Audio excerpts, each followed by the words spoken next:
Hello, welcome to the Ambition of Study Life. Ambition of Study Life में आपका स्वागत है। आज शुरू करते हैं डेली करंट अफेयर्स 11 फरवरी 2026 के। तो शुरू करते हैं आज की करंट अफेयर्स। तो कल के क्विज का क्वेश्चन था, इवू बेरन नामक दुनिया का सबसे लंबा सांप किस देश में खोजा गया? चीन, इंडोनेशिया, रूस और भारत। तो किस देश में खोजा गया है? तो इसका आंसर हो जाएगा इंडोनेशिया में इवू बेरन नामक एक दुनिया का सबसे लंबा सांप खोजा गया है। सुलावेसी के जंगलों में रेटिकुलेटेड पाइथन प्रजाति की मादा सांप जकार्ता, इंडोनेशिया के घने जंगलों में पाए जाने के बाद 23 फुट लंबा ये सांप है, मादा अजगर है। गिनीज वर्ल्ड बुक में रिकॉर्ड दर्ज कराया है इसने। और ये याद रख लेना, इसे दुनिया की सबसे लंबी नाम सांप प्रजाति जाना जाता है। 7.22 मीटर लंबा है, यानी कि 22 foot 8 inch. Question number 1, Nepal में आयोजित सेफ अंडर-19 फुटबॉल चैंपियनशिप 2026 का खिताब किसने जीता है? भारत, पाकिस्तान, बांग्लादेश और नेपाल। तो किसने जीत लिया है? भारत ने जीत लिया है बांग्लादेश को हराकर सेफ अंडर-19 फुटबॉल विश्व कप।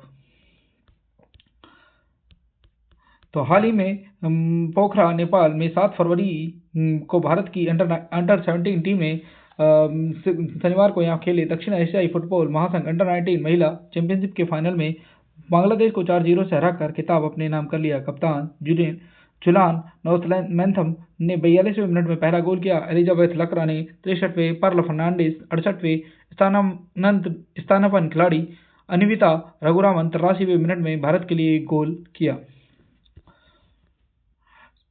क्वेश्चन नंबर 2, 79वीं यानी कि 79वीं संतोष ट्रॉफी 2026 का खिताब किसने जीता? केरल, रेलवे सर्विसेज और तमिलनाडु। तो सर्विसेज ने ये खिताब जीत लिया है। 1-0 से सर्विसेज ने केरल को हराकर 79वीं संतोष ट्रॉफी अपने नाम कर ली। तो हाल ही में असम के डाकू अखाना स्टेडियम में सर्विसेज ने केरल को 1-0 से हराकर 79वीं नेशनल फुटबॉल चैंपियनशिप संतोष ट्रॉफी अपने नाम करी। तो ये सर्विसेज की 8वीं ट्रॉफी थी। और मैच का एकमात्र गोल एक्स्ट्रा टाइम में 109वें मिनट में स्ट्राइकर अभिषेक पवार ने शुभम राणा के एक अच्छे क्रॉस पर गोल कर दिया था। क्वेश्चन नंबर 3, विश्व दलहन दिवस हर साल कब मनाया जाता है? 7 फरवरी, 8 फरवरी, 9 फरवरी और 10 फरवरी। तो कब मनाया जाता है? तो ये आपको याद रख लेना है। 10 फरवरी को हर साल विश्व दलहन दिवस यानी कि वर्ल्ड पल्सेट डे मनाया जाता है। तो विश्व दलहन दिवस हर साल 10 फरवरी को मनाया जाता है। वर्ष 2019 में संयुक्त राष्ट्र द्वारा आधिकारिक मान्यता प्राप्त, जिसकी घोषणा 2018 में की गई थी। इसका उद्देश्य दालों, सेम, चना जैसे दलहनों के स्वास्थ्य, पोषण, कृमि और पर्यावरण में महत्व को निरंतर उजागर करना है। अंतर्राष्ट्रीय दलहन वर्ष याद रखना 2016 में मनाया गया था, जबकि 2019 से हम लगातार दलहन दिवस मना रहे हैं। इस साल दलहन दिवस की जो थीम थी, pulses of the world from modesty to excellence रखी गई है। 10 फरवरी को ही एक अन्य दिवस जिसका नाम है 10 फरवरी को अन्य दिवस सेफर इंटरनेट डे भी मनाया जाता है। इसके अलावा राष्ट्रीय अश्वेत HIV एड्स जागरूकता दिवस हर साल 7 फरवरी को, अंतर्राष्ट्रीय मृगी दिवस हर साल फरवरी के दूसरे सोमवार यानी कि इस बार 9 फरवरी को मनाया गया। क्वेश्चन नंबर 4, दिल्ली न्यायिक सेवा की पहली दृष्टिबाधित महिला न्यायाधीश कौन बनी है? तो केरल न्यायिक सेवा की पहली दृष्टिबाधित महिला न्यायाधीश बनी थन्या नाथन सी। कौन बनी? थन्या नाथन सी। तो हाल ही में केरल की न्यायिक व्यवस्था में एक ऐतिहासिक उपलब्धि दर्ज हुई है, जहां दृष्टिबाधित युवा वकील थन्या नाथन ने केरल हाईकोर्ट सिविल जज परीक्षा में बेंचमार्क दिव्यांग श्रेणी में पहला स्थान हासिल कर लिया है। तो केरल हाईकोर्ट सिविल जज में कन्नूर जिले की 24 वर्षीय थन्या जन्म से ही दृष्टिबाधित है। उन्होंने विशेष और मुख्य धारा दोनों प्रकार के संस्थानों से शिक्षा प्राप्त की। ब्रेल आधारित शिक्षण प्रणालियों और सहायक तकनीकों के सहारे उन्होंने अपनी पढ़ाई जारी रखी। कन्नूर विश्वविद्यालय से LLB में प्रथम स्थान प्राप्त किया। वर्ष 2025 में सुप्रीम कोर्ट का ऐतिहासिक फैसला अहम रहा, जिसमें दिव्यांगता के आधार पर न्यायिक सेवा से अयोग्य ठहराने को गलत बताया गया। Question number 5, tele robotic ultrasound system का विकास किन संस्थानों के सहयोग से हुआ है? IIT Madras, IIT Mumbai, IISc Bengaluru, IIT Delhi और एम्स दिल्ली। तो किसके? IIT दिल्ली और एम्स दिल्ली के सहयोग से टेली रोबोटिक अल्ट्रासाउंड सिस्टम का विकास किया गया। तो हाल ही में भारत ने टेली रोबोटिक अल्ट्रासाउंड सिस्टम का विकास मुख्य रूप से IIT दिल्ली और एम्स नई दिल्ली के संयुक्त प्रयासों से हुआ है। ये अत्याधुनिक तकनीक कोविड-19 महामारी के दौरान विकसित की गई। प्रमुख विकासकर्ता IIT दिल्ली और एम्स दिल्ली ने मिलकर एडवर्ब टेक्नोलॉजी के सहयोग से इसे बनाया है। दूरस्थ स्थानों द्वारा संक्रामक रोगों के मामलों में मरीजों की जांच डॉक्टरों को सुरक्षित रखकर अल्ट्रासाउंड करने के लिए ये तकनीक बनाई गई।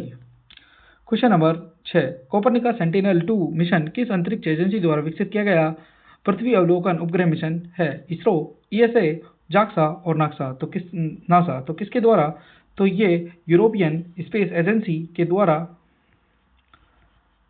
विकसित किया गया एक पृथ्वी अवलोकन अर्थ ऑब्जर्वेशन सैटेलाइट है जिसका नाम है कोपरनिकस सेंटिनल-2। तो यूरोपियन अंतरिक्ष एजेंसी ESA ने कोपरनिकस सेंटिनल मिशन के तहत एक उच्च रिजोल्यूशन उपग्रह छवि जारी की है। ये छवि 2026 और शीतकालीन ओलंपिक के लिए निर्धारित स्थलों को दर्शाती है। क्वेश्चन नंबर 7, हाल ही में खबरों में दिखाई देने वाला थवाइटस ग्लेशियर किस क्षेत्र में स्थित है? ग्रीस, नाइजीरिया, अंटार्कटिका या हिमालय? तो अंटार्कटिका में थवाइटस ग्लेशियर हाल ही में दिखाई दिया। तो वैज्ञानिकों ने चेतावनी दी कि मानव जनित जलवायु परिवर्तन के कारण थवाइटस ग्लेशियर तेजी से पिघल रहा है। ये पश्चिमी अंटार्कटिका में स्थित एक विशाल ग्लेशियर है जिसे अक्सर प्रलयकारी ग्लेशियर माना जाता है। ये ग्लेशियर बहुत चौड़ा और तीव्र गति से बहने वाला है जिसका आकार लगभग फ्लोरिडा या ग्रेट ब्रिटेन जितना है। ये अत्यंत महत्वपूर्ण है क्योंकि ये वास्तविक समुद्र स्तर में लगभग 4% का योगदान देता है। अध्ययनों से पता चला कि ये पतला हो रहा है, पीछे हट रहा है, महासागरों से अधिक पिघला हुआ पानी मिला रहा है। यदि ये ढह जाता है तो पश्चिमी अंटार्कटिका की बर्फ की चादर को स्थिर कर सकता है जिससे समुद्र स्तर में गंभीर वृद्धि हो सकती है। क्वेश्चन नंबर 8, लद्दाख और केरल के 44 छात्रों का एक प्रतिनिधि मंडल अष्टलक्ष्मी दर्शन युवा मिनी कार्यक्रम के अंतर्गत किस राज्य का दौरा किया? नागालैंड, मणिपुर, मिजोरम या त्रिपुरा? तो किसका? तो नागालैंड यूनिवर्सिटी का इन्होंने दौरा किया। तो हाल ही में नागालैंड यूनिवर्सिटी में फिजेमा परिसर में ये प्रतिमंडल का मेजबान है। ये दौरा 14 फरवरी तक चलेगा। इस कार्यक्रम की शुरुआत उत्तर पूर्वी क्षेत्र विकास मंत्रालय ने शिलोंग स्थित उत्तर पूर्वी परिषद के सहयोग से की है। ये कार्यक्रम भारत के विभिन्न क्षेत्रों के बीच राष्ट्रीय एकता, सांस्कृतिक समझ, आपसी सम्मान को बढ़ावा देकर एक श्रेष्ठ भारत के दृष्टिकोण को आगे बढ़ाता है। कार्यक्रम के तहत प्रतिनिधि मंडल ने नागालैंड के राजनेता और पद्म पुरस्कार से सम्मानित डॉक्टर SC जमीर से बात की। क्वेश्चन नंबर 9, किसने देशव्यापी अभियान वंदे मातरम साइक्लोन 2026 शुरू किया? CISF, CRPF, ITBP या BSF? तो केंद्रीय औद्योगिक सुरक्षा बल सेंट्रल इंडस्ट्रियल सिक्योरिटी फोर्स ने हाल ही में वंदे मातरम साइक्लोन 2026 शुरू की। तो साइक्लोथ्रॉन का शुभारंभ 10 फरवरी 2026 को किया गया। ये तटीय सुरक्षा के बारे में जन जागरूकता को पैदा करने के लिए चलाया गया राष्ट्रव्यापी अभियान है। 27 वर्षों की सेवा को वंदे मातरम गीत के 150 वर्षों की याद में आयोजित किया गया है CISF के द्वारा। तो हाल ही में इस अभियान में 65 CISF साइकिल चालक भाग ले रहे हैं और 9 तटीय राज्यों और 4 केंद्र शासित प्रदेशों में यात्रा करेंगे। क्वेश्चन नंबर 10, पहली ब्रिक्स शेरपा मीटिंग 10 फरवरी 2026 को कहाँ हुई? नई दिल्ली, चेन्नई, जयपुर और मुंबई? तो ये हुई नई दिल्ली में। भारत चौथी बार 2026 में ब्रिक्स समिट 2026 का आयोजन कर रहा है। तो इसी के लिए शेरपा मीटिंग पहली बार नई दिल्ली में आयोजित की गई। यह बैठक भारत की वर्तमान ब्रिक्स अध्यक्षता के तहत हो रही है। सुधाकर दलेला आर्थिक संबंध सचिव और भारत के ब्रिक्स शेरपा हैं। उन्होंने कहा कि भारत की अध्यक्षता की प्राथमिकता प्रधानमंत्री नरेंद्र मोदी के लोगों केंद्रित और मानवता प्रथम दृष्टिकोण पर आधारित है। उन्होंने सहनशीलता, नवाचार, सहयोग और स्थिरता के लिए निर्माण को समग्र विषय के रूप में रेखांकित किया। भारत चौथी बार इसकी अध्यक्षता कर रहा है। 2012, 16, 21 में ब्रिक्स की अध्यक्षता भारत कर चुका है। क्वेश्चन नंबर 11, स्वच्छ ऊर्जा नेतृत्व की दिशा में महत्वपूर्ण कदम भारत ने किस देश के साथ हाइड्रोजन फेलोशिप प्रोग्राम की शुरुआत की है? नीदरलैंड, इटली, रूस और मलेशिया? तो हाल ही में नीदरलैंड के साथ हाइड्रोजन फेलोशिप प्रोग्राम की शुरुआत की गई। तो भारत ने स्वच्छ ऊर्जा नेतृत्व की दिशा में महत्वपूर्ण कदम उठाते हुए 10 फरवरी 2026 को Bharat Netherlands hydrogen fellowship programme की शुरुआत की। इसका उद्देश्य ग्रीन हाइड्रोजन अनुसंधान में शैक्षणिक योगदान को मजबूत करना है। इस कार्यक्रम का उद्देश्य विज्ञान और प्रौद्योगिकी विभाग के सचिव अभय हरिंदकर ने किया। उन्होंने राष्ट्रीय क्षमता विकास पहल के रूप में इसे डिजाइन किया है। Question number 12, city union bank का नया प्रबंध निदेशक और मुख्य कार्यकारी अधिकारी किसे नियुक्त किया गया है? R Vijay Anand, N Kamakodi, Sarvesh Ranjan, V M टॉमसे। तो हाल ही में आर विजय आनंद को सिटी यूनियन बैंक का नया एमडी एंड सीईओ घोषित किया गया है, जबकि सिटी यूनियन बैंक के पुराने एमडी हैं एन कामकोड़ी। सर्वेश रंजन ये हाल ही में यूनियन बैंक ऑफ इंडिया के जनरल मैनेजर बने हैं। वी एम टॉमसे इन्हें यस बैंक का एमडी एंड सीईओ घोषित किया गया है। तो भारतीय रिजर्व बैंक ने आर विजय आनंद को सिटी यूनियन बैंक का नया एमडी एंड सीईओ घोषित कर दिया है और ये कार्यकाल 3 वर्षों का होगा, 1 मई 2026 से लागू होगा। क्वेश्चन नंबर 13, अमेरिका और किस देश के बीच में हाल ही में बड्डी स्क्वाड्रन नामक संयुक्त हवाई अभ्यास शुरू किया गया? भारत, मंगोलिया, दक्षिण कोरिया और कनाडा।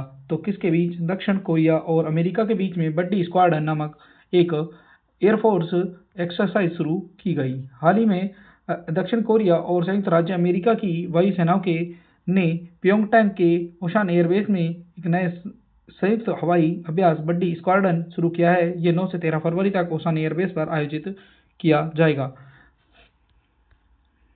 क्वेश्चन नंबर 14, ऑपरेशन सहयोग 3.0 किस पुलिस के द्वारा शुरू किया गया है? दिल्ली, गुजरात, राजस्थान, मध्य प्रदेश। तो किसके द्वारा? दिल्ली के द्वारा शुरू किया गया। हाल ही में दिल्ली ने ऑपरेशन सहयोग भी चलाया और ऑपरेशन शस्त्र भी चलाया है। तो हाल ही में दिल्ली पुलिस ने कई राज्यों में ऑपरेशन सहयोग के तहत एक व्यापक अभियान चलाया है। साइबर धोखाधड़ी को रोकने के लिए यह अभियान चलाया गया, जबकि दिल्ली पुलिस ने ऑपरेशन शस्त्र भी शुरू किया। सोशल मीडिया पर बंदूकों और हथियारों के बढ़ते महिमा मंडन तथा प्रदर्शन का निशाना बनाते हुए एक बड़ा अभियान था। Question number 15, I live connect नामक दुनिया का सबसे बड़ा पहला doctor led artificial intelligent power health care ecosystem किस देश में लॉन्च किया गया? चीन, अमेरिका, भारत और स्पेन। तो किसमें? भारत में पहली बार आई लाइव कनेक्ट नामक एक artificial intelligence powered ecosystem launch किया गया है। तो भारत ने दुनिया का पहला डॉक्टर नेतृत्व वाला AI health care ecosystem launch किया, आई लिव कनेक्ट। ये आई लिव कनेक्ट उन्नत एआई संचालित भविष्य सूचक विश्लेषण के समर्पित चिकित्सा कमांड सेंटर में विशेषज्ञ डॉक्टरों द्वारा वास्तविक समय में नैदानिक निगरानी के रूप में एकीकृत करता है। Indian Space Research Organisation ISRO ने चंद्रयान 4 मिशन की लैंडिंग के लिए चंद्रमा का कौन सा पोल चुना है? उत्तरी, दक्षिणी, पश्चिमी, पूर्वी। इसका आंसर आप कमेंट बॉक्स में हमें कमेंट कर बताएंगे। तो ये थी आज की करंट अफेयर्स। आई होप आपको अच्छी लगी होगी। चैनल को लाइक करें, सब्सक्राइब करें और शेयर करें। तब तक हम मिलते हैं आपको नेक्स्ट वीडियो में।